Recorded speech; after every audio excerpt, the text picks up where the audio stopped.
Good morning, everyone. Welcome to Community Corner. I've got some returning folks to the show. Man, I love having them in. They always bring something exciting to the show. And I've got some new friends to the show. First of all, we're going to introduce you to some people you already know. It's Bailey Hartlage, who's the director there at Portsmouth Area Arts Council. Bailey, how are you? Hi, I'm good. And it's good to have you back. And Allie Thompson. Hello, Allie. Hello. Thank you for having us. We're so happy to be back. Oh, my pleasure. I love having you guys back. You always bring a lot of great, positive energy. And as far as the new folks on the show, I've got Mr. Carson Nickell. Hi, Carson. How are you? Hi, good. How are you? I'm doing just fine. And Macyn Johnson. Macyn, how you doing? Doing well, thank you. It's great to have you on here. Now, there is a big event coming up, and it's right around the corner, and it's a musical. You guys do such a wonderful job, Portsmouth Area Arts Council, with musicals in our area. So, Bailey, I'm going to get you started. Let our listeners know about it. The Portsmouth Area Children's Theater's senior company is producing Legally Blonde the musical this weekend, February 2nd through 4th, at the Vern Rife Center for the Arts. Friday and Saturday shows are at 7 p.m. and Sunday's matinee is at 2:30. Okay, now I'll save this question for Allie. Allie, how is the musical different from the films? Oh, the musical has a lot more to offer by on the side of entertainment when it comes to a musical. So lots of big flashy dance numbers, the drama, there's so much drama, but it definitely goes off of the original movie of Legally Blonde, but the musical, the team that created the musical took their own spin on it just a little bit, but it still follows the same journey of Elle Woods getting dumped by her boyfriend, and she's like, getting into Harvard can't be that hard, let me follow him there, so it's the whole thing where she gets herself into Harvard and she meets him there, and then she finds out about her own self-discovery and self-worth and how she doesn't need a man to make her special, that she's special in her own way and that she has a lot to offer herself. Now, does the musical end at pretty much the same position, the same point that the first film did? I believe so. Give or take, yeah. It ends about the same spot. Otherwise, we would need a Legally Blonde musical Part two. There we go. Well, I remember when the original film came out, I thought it was a nice piece of just fun cinema. I mean, just kind of like fluff. But it's become iconic, hasn't it? It is. It is absolutely an iconic piece of film. Absolutely. Is there any kind of extra pressure that comes with doing a production of something that is iconic? I think so, yeah. You have to make sure that when you cast the students that they're going to fit the ideas that people already have in their heads to an extent, right? Like, you want to make sure that when they come in, they're going to get those sorority girls, and they're going to get those Harvard students, and I think that brings a fun element where the students get to do research on both a film that's been produced about the show and then also the musical itself. So I think it brings a fun element for the students. Great answer. You always have great answers to Thank you. questions like that. And I would think, too, that doing a musical is a little bit more over the top. It would be a little more fun. As the film was a comedy, but, it's a little straight-laced in some spots. But I think this is going to be a blast. I do. Oh, yes, for sure. The senior company students, so we have students, they're all in high school. And when we get to do shows for them, we get to have these more mature themes that are good for high school students to play with, and it's things that they get to go through in their everyday lives that Beauty and the Beast may not cover, Hopefully not. Right. Hopefully not. So it gets to be a little bit more fun, a little bit more challenging for them to actually get to play people that are almost their same age, which I think is really cool. Another great point. Yeah. You ought to go into directing. Have you ever thought about that? I know. You do a great job. All right. Carson, how you doing, man? Good, how are you? I'm doing just fine. What role do you have in Legally Blonde, the musical? I play Professor Callahan. All right, and can you tell our listeners a little bit about that? Yeah, Professor Callahan is the professor who owns the law school at Harvard. He's the antagonist of the show, so it's been interesting to play such an evil character, I guess you'd say, where I've usually played the protagonist and been happy and silly the whole show. So it's the been good really guy. Yeah, so it's been interesting to play the evil guy. Okay, which one's more fun? Honestly, they're very different in their own ways, and I like them in their own ways, but it's definitely been interesting to play the evil guy. I kind of like it. Kind of a challenge, it is? It is a challenge, yeah. All right. Do you like the aspects of speaking your lines or singing your lines a little bit better? Yeah, I think it's definitely, there's more of a depth to the evil characters where the silly characters or the happy characters kind of are at a base level. Like, they're always happy, always, like, what would you say? Like, they're not as dynamic as the evil characters. The evil characters have more of a backstory and they have more of a reason or intention with their movements, so, yeah. You've worked well with him, Allie. That's a great Thank answer. you. I know. You guys are all on point today. Were there any surprises? I mean, I'm sure this isn't your first production or anything. I mean, you can Right. kind of tell. Were there any surprises in prepping for Legally Blonde, the musical? Like you said earlier, my biggest surprise was how difficult it was to get into the character, where I haven't played a part like this. It was kind of just finding the intentional movements and my reasoning for everything I do in the show. Okay, and do you prefer musicals or straight up just stage productions? I enjoy musicals more. The drama, the dancing, the singing, that's my favorite part. You can tell. I can Yeah. tell by the smile on your face. Macyn, how you doing? Doing well, how are you? I'm doing just fine. I would take it this is not your first production either. It is not. No, to tackle something this big. Now, what role do you have? I play Brooke Wyndham. There we go. Good deal. Good. Can you tell our listeners a little bit about your role? Yeah, Brooke Wyndham is a former Delta Nu, and currently she runs a giant fitness empire. She's essentially a fitness influencer, and in the show, she is accused of murdering her husband. That is the big issue of Act 2. Hence the legal drama that Legal comes drama, with it. yes. Yes. I'll ask you the same question I asked Carson. Was there any surprises that came along with prepping for this musical? Yes, Brooke is a very physical role, which is unlike anything I've ever done.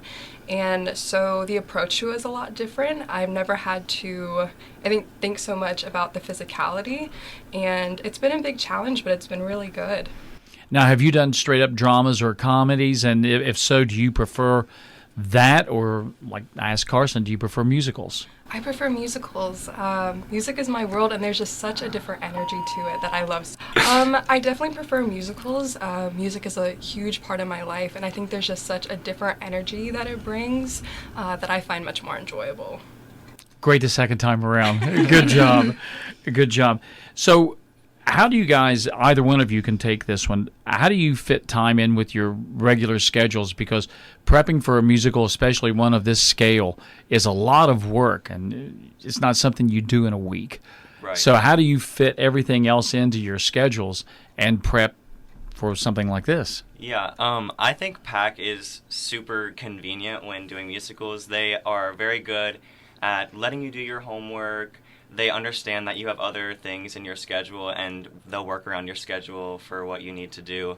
For me, I'm in other musicals right now, so if I need to miss a rehearsal for another rehearsal, they're totally understanding, so you can do other activities while in PAAC. You're doing 2 musicals at one time? Yeah, so I'm in a musical at Wheelersburg High School, and then I'm in Legally Blonde at PAAC, and then I'm also stage managing at PAAC for their upcoming musical, SpongeBob the Musical.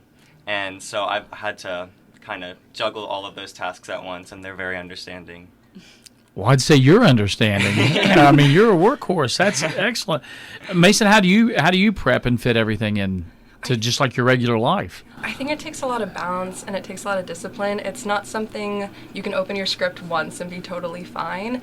It's just figuring out where to work things in, and really, for me, it's keeping a schedule, and so making sure you set a time after class. And I'm involved in different clubs at my school, and I'm in a band, and it's just really making sure you use the time you need and really setting that time aside. Spoken like true vets. I know. I know, it's awesome. How do you guys keep doing this? I mean, the PAAC keeps coming up with great productions. We always hear about how well received they are, and they're well attended, and they just get such great reviews. I mean, how do you go about selecting the musicals and items that you're going to have? Well, we, of course, have to take in account our students that we have. You know, we are from a small community, so we do get about 75% of our pool of students that come to audition for our shows. They're all going to be, that 75% is going to be returners. And then we'll usually have about 25% newcomers. And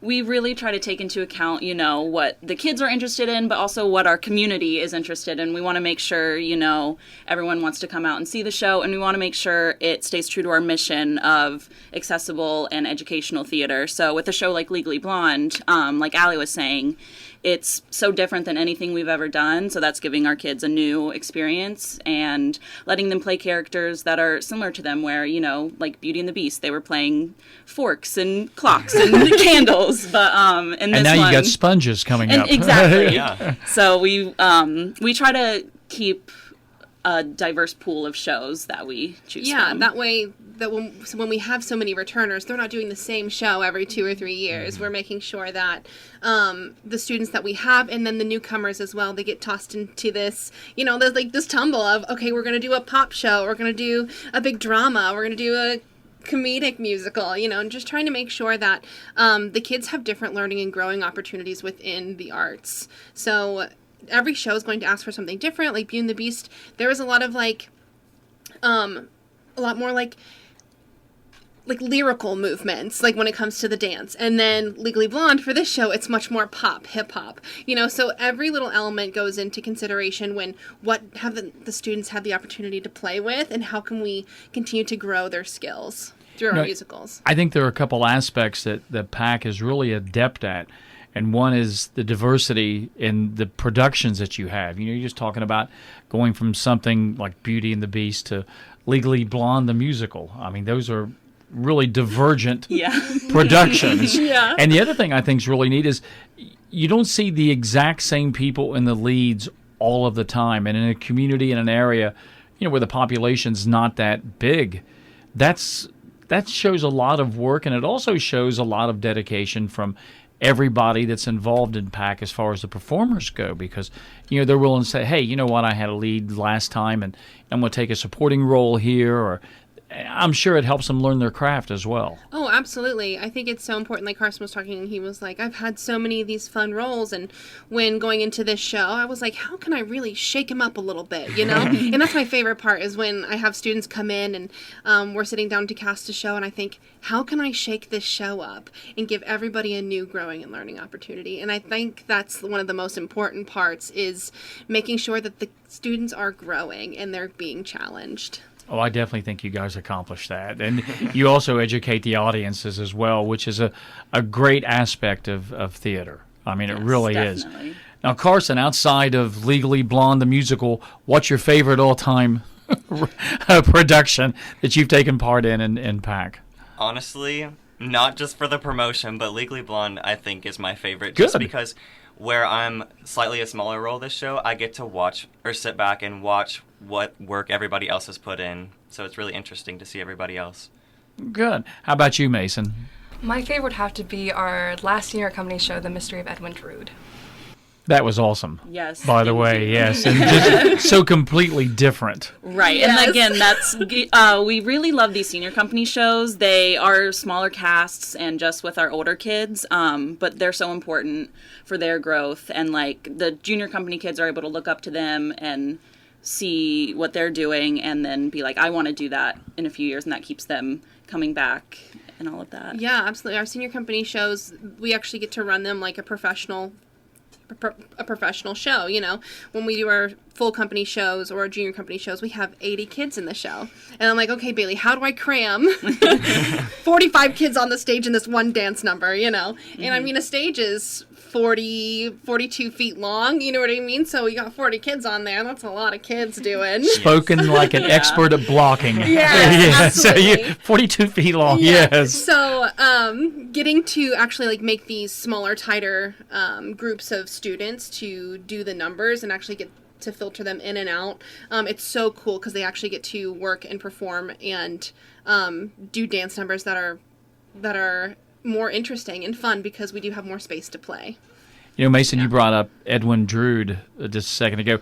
Is there any audience participation in this? Because I would think not, but I don't want to get ahead of myself, but that was one aspect of Edwin Drood that people really loved. Yes. Other than just cheering for the kids. Good. There's no, like, because Edwin Drood was very unique in that aspect Yes. where they were part of the show. but Legally Blonde is the more traditional musical. Yeah, but it is so fun. You'll be laughing out loud. Yeah, we've brought in a couple of tech students for this week who have done many of our musicals who weren't able to do this show because they had a conflict with another show or something like that, and they sat in the audience last night, and I mean, they were just cackling, and I just can't wait until there is a full audience that just gets to enjoy themselves and have fun and be silly. I love it. You know, speaking of that, and how big of a charge is it for you guys as performers to get that reaction from an audience? I mean, when it's kind of neat to reminisce or talk about it, but when you're on stage performing live, and I mean, you're working without a net. I mean, it's live, and everybody can hear, see everything that you do and say. To get a great positive response like that from the audience, how does that make you feel?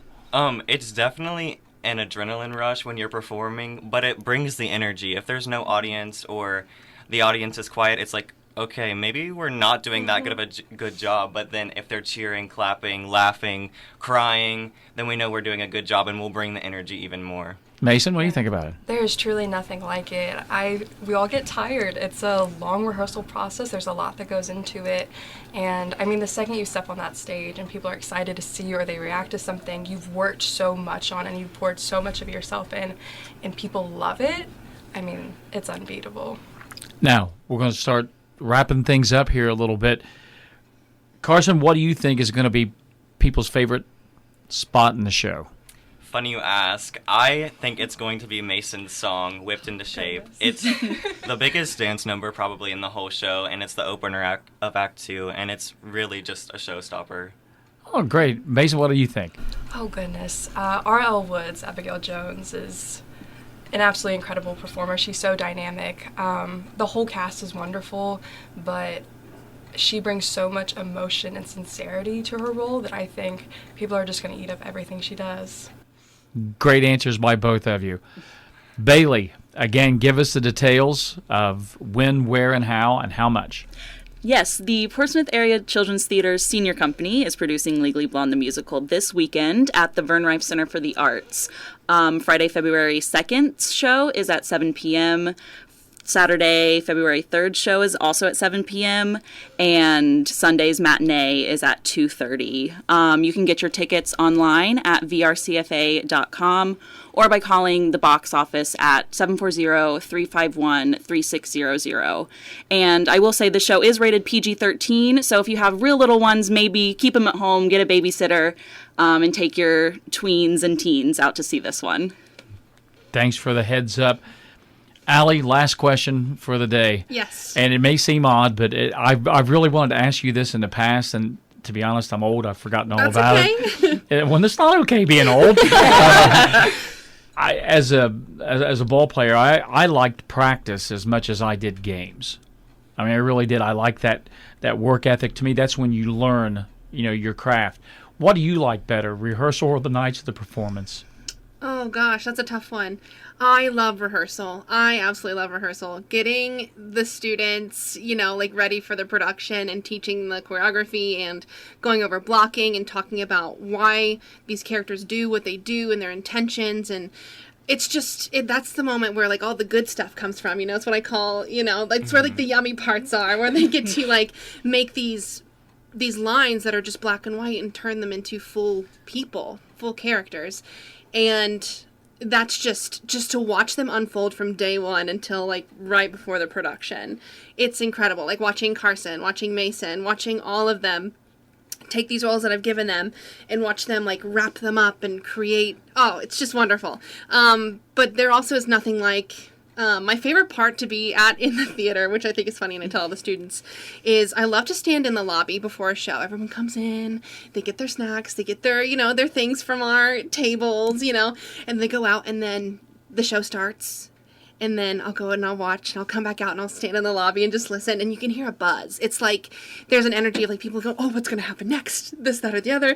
And then the end of the show, it's just a roar of just welcome and kindness and, excitement for the production they just got to see and for the people that they know in it, and they're all blown away, and that's also something that you can't beat. So I don't think you can really compare the two. They both have their beautiful moments, but as a director, my favorite part is the rehearsal. But as someone who's gotten to be their teacher, I love to get to see them actually do the thing. It's incredible. You can tell all four of you really love what you do. Yeah. It shows. It shows.